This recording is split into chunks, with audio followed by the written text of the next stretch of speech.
Hi, everyone. I'm Peter Sloterdyk. I'm the Chief Marketing Officer of Gist. We are a brand visibility platform helping people with both paid and organic opportunities to drive visibility for their brand, their business in AI. So it's a very appropriate topic that we are here to talk about brand visibility in AI, which I think I'm supposed to say taco now. The last panel replaced everything with taco. Not a bad idea. As a starting point, I just want to lay a little bit of groundwork before I introduce these fabulous panelists next to me in terms of the conversation that we're having. So we spend a lot of time talking about AI enablement. We spend a lot of time talking about AI measurement.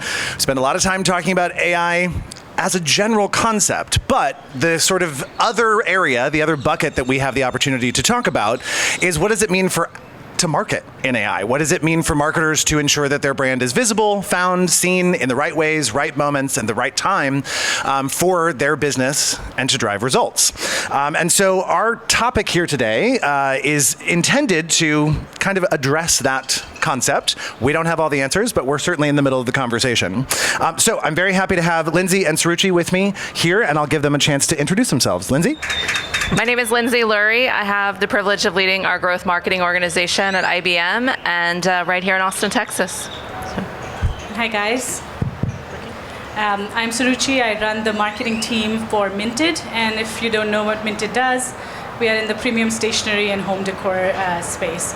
And prior to Minted, I ran marketing for Tailored Brands, which is the men's warehouse, and before that was Google, Nest, Apple, where I ran a lot of the e-commerce businesses and marketing for them.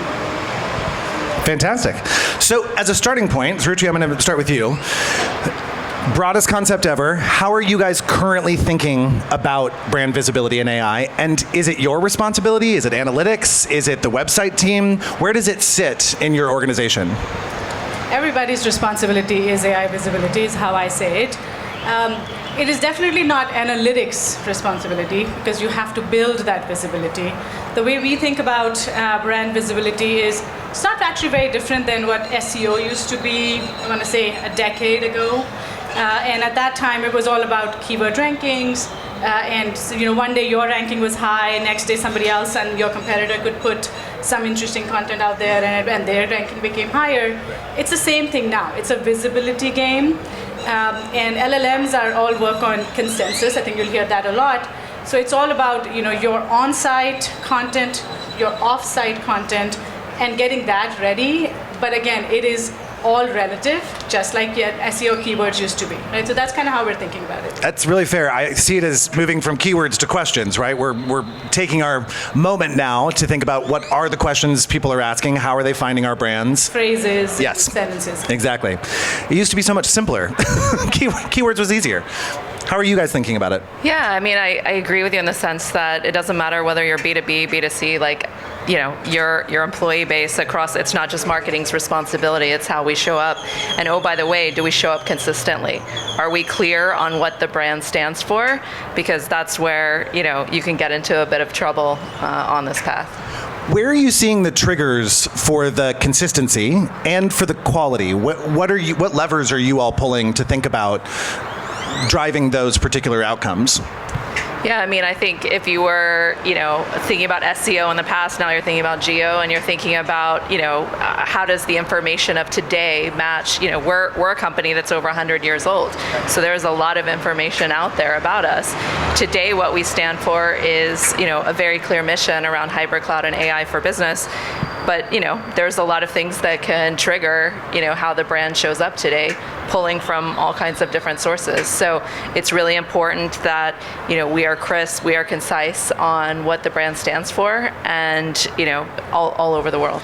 Some things remain true. Messaging matters. Consistency in our messaging matters. The way that we're delivering it might change, right? The levers that we pull and how we do them.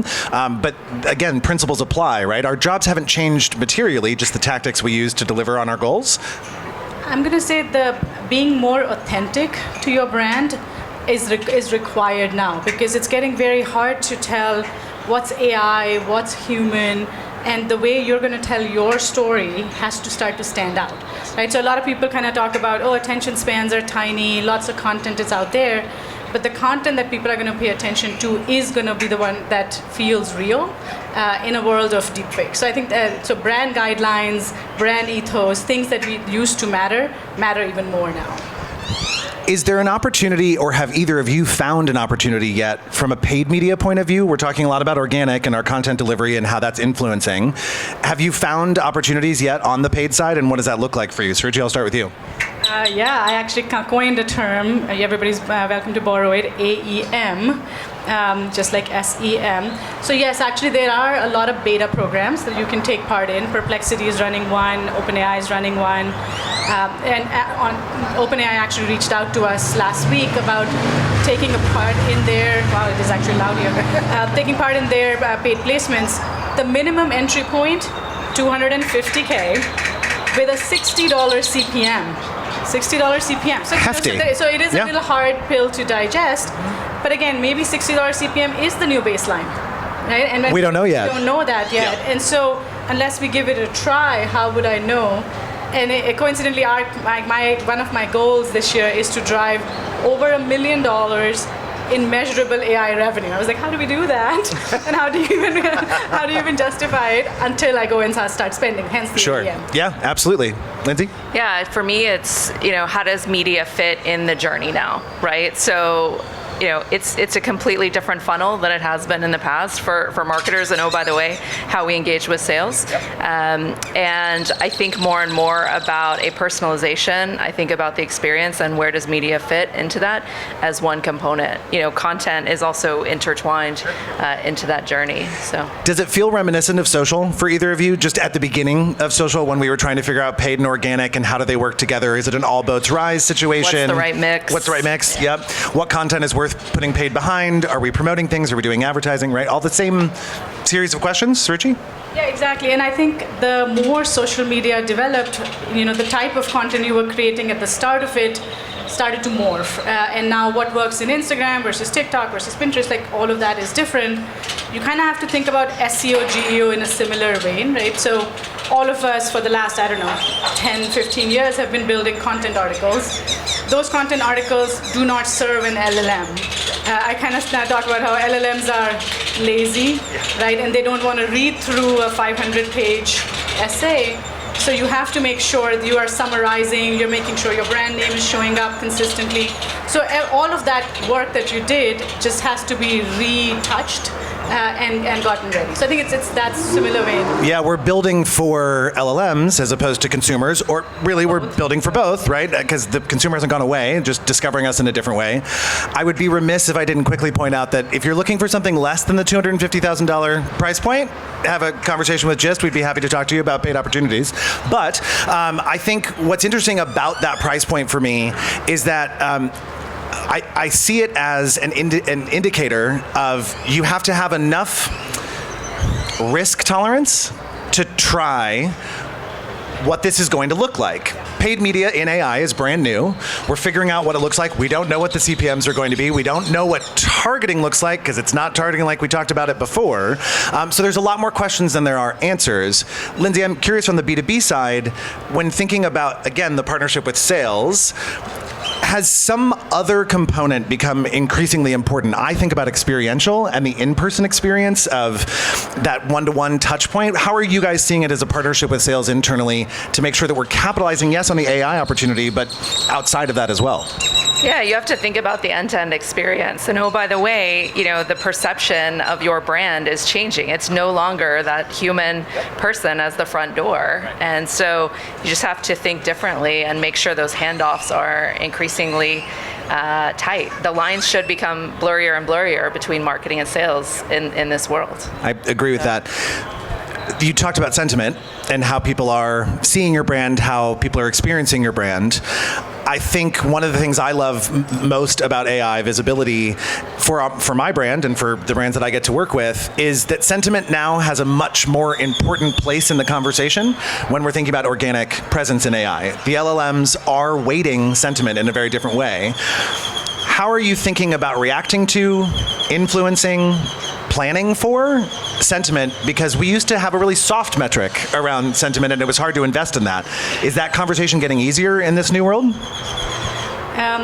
I won't say it's getting easier. It's looking slightly different, right? So it's starting to convert into more that reputation lens, if you will. So I know everybody talks about Reddit and Quora and others, and so what the LLMs are doing is reading those things and converting that into the sentiment. So it's less about just the creative I am putting out there and what sort of sentiment I am building out there, but it's also about what everybody else what people are saying, right? And then so if that content starts to be heavier weighted than the content I'm putting out there, that becomes the consensus, right? And so that's the difference, I think. I agree. Lindsey, anything to add on that? No, I think I agree, and I think it's an evolution of what we used to obsess around share of voice, right? I mean, that's it's now, where are you in this game? Share of voice, share of presence. Now, thinking about that a little bit differently. I don't know that that's the formal term, but I'm using it to say share of presence in AI, and thinking about we've got multiple levels now: category, my brand, and my product, right? You've got several products inside of your suite. You are thinking about a couple of different opportunities in yours. When we think about all of those, we have a lot to measure, a lot to think about here. And on the sentiment point, are we measuring outside sentiment on our brand like we used to do, or still sort of do with social sentiment, right? Thinking about how people are talking about us, but there's a lot more inputs now.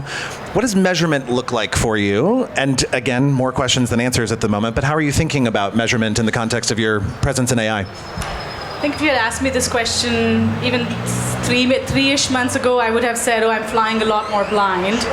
But I'm actually less blind now because there are tools that are starting to come, and we brought in one that helps you figure out your mentions, your citations.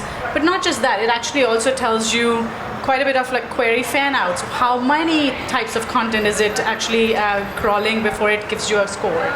It's also doing sentiment measurement on your off-site content, so PR, affiliate, all of those placements, and actually giving you a score based on that. So there is quite a bit out there.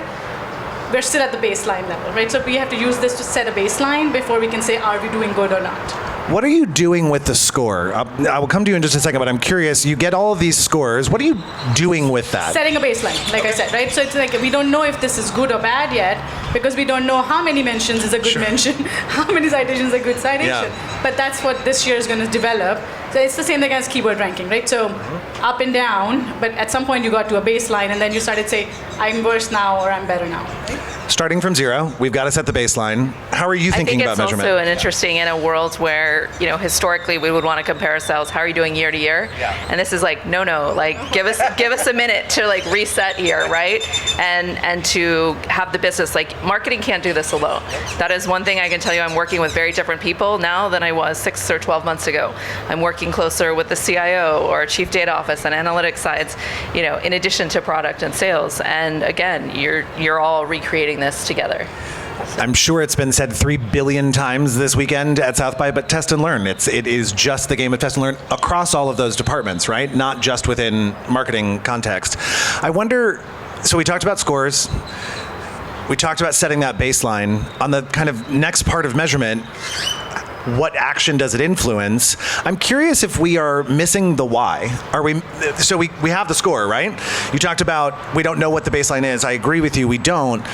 But even in advance of setting that baseline, I'm trying to learn about the influences that go into that score. So great, sentiment is X, or our current visibility score in ChatGPT is Y. I don't necessarily have a good understanding of what the contributing factors were. Have you started to scratch the surface on that at all?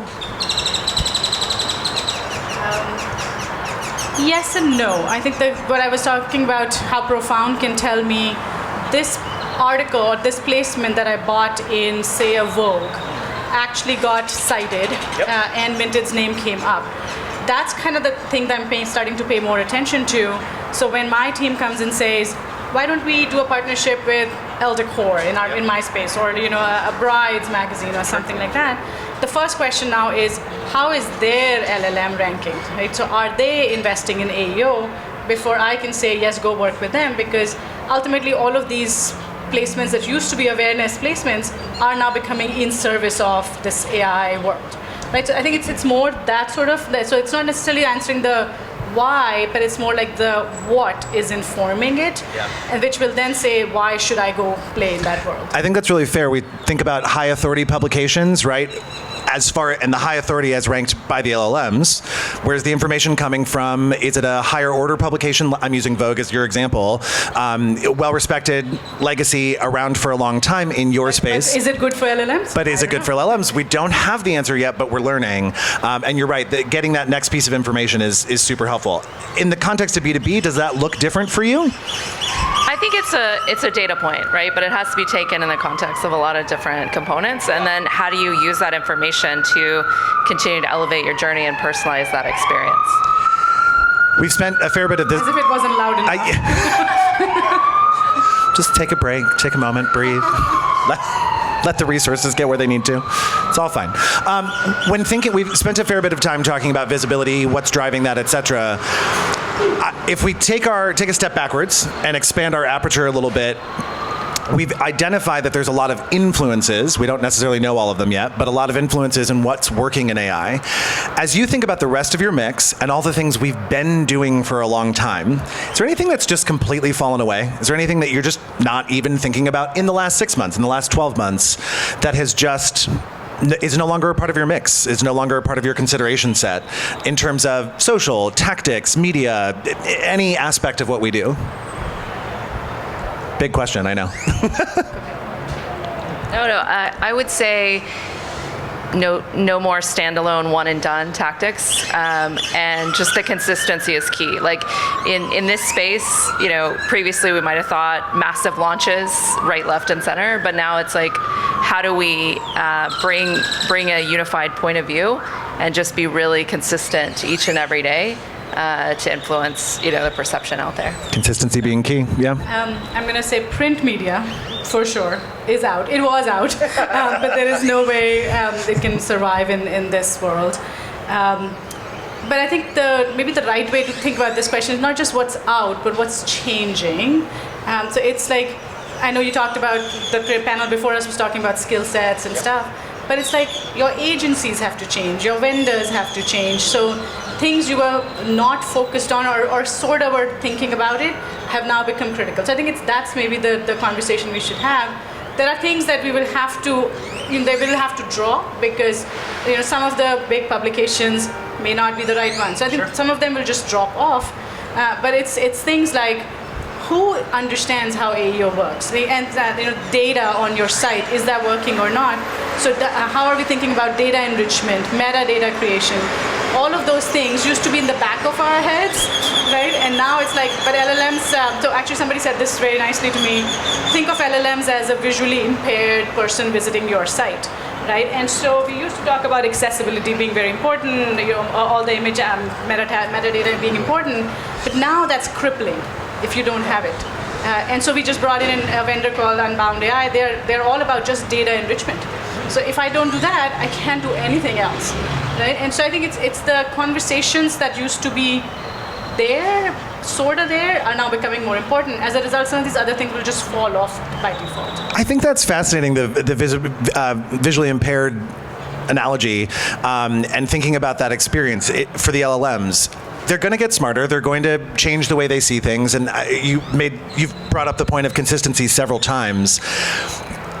I feel like when I wake up in the morning, I've got 19 to 20 new pieces of information that I'm supposed to include in my decision making every day in terms of what my team's doing, where I'm investing, where I'm spending my time, etc.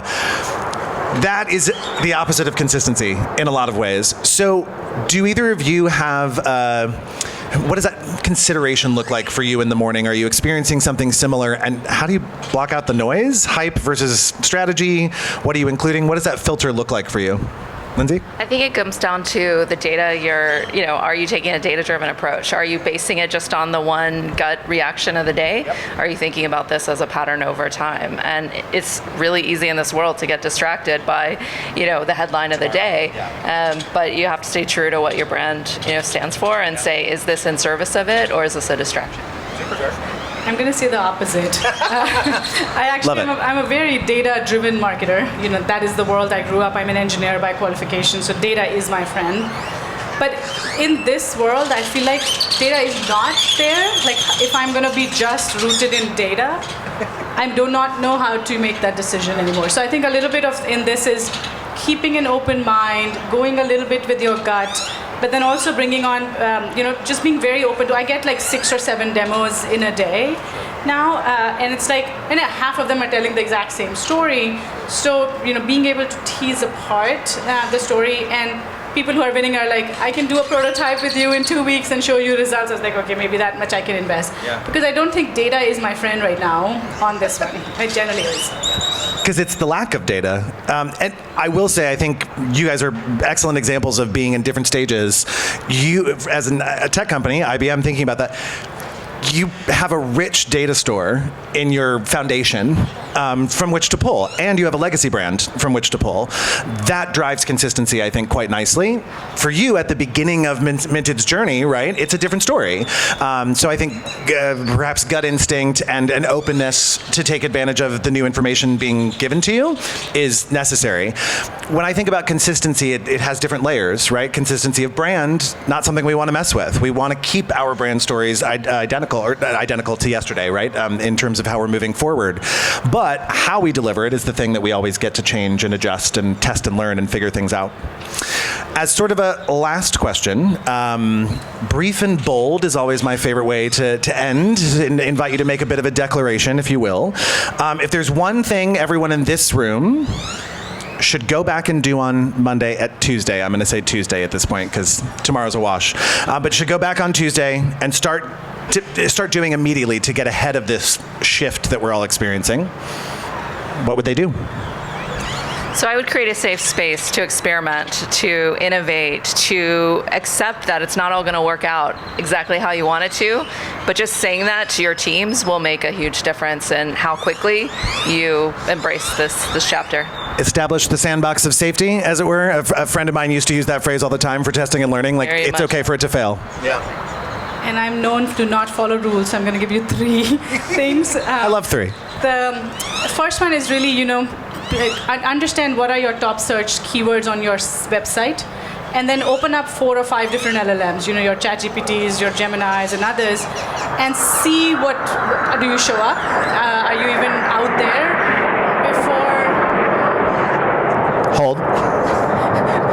before you can even figure out the problem statement first before you're going to go solve it. The second is make sure your engineering team has enabled AI crawling, which was my learning last year. I was like, why are we not showing up? Well, because we're not even enabled for crawling, so clearly we will not show up. And third, I think have an honest look at your content strategy, and kind of be ready to say, am I ready for the AI world? If not, I really have to think about a cringeworthy word, pivot, if you will, and start to build a real new content strategy in place. You brought up something I think is actually really useful that marketers need to check in with their IT teams or whoever owns the website. Something I similarly learned is that there was a set of layered technology that went into a lot of websites that prevented a certain kind of scrolling for Google, for Yahoo, etc. That needs to go away now if you want to show up in LLM. So it's a really tactical thing to get done, but it is really important that you reach out to your IT teams or, again, whoever owns the website to remove that layer so that you are... It's really, actually, if there are technical folks, it's JavaScript. Thank you. And a lot of people's sites, about 20 to 30% of your site is in JavaScript. As soon as LLMs encounter JavaScript, they abort. They go away. So, you need to fix that. Yes. Thank you both so much for the conversation. Really appreciated it. And thank you all. That's right.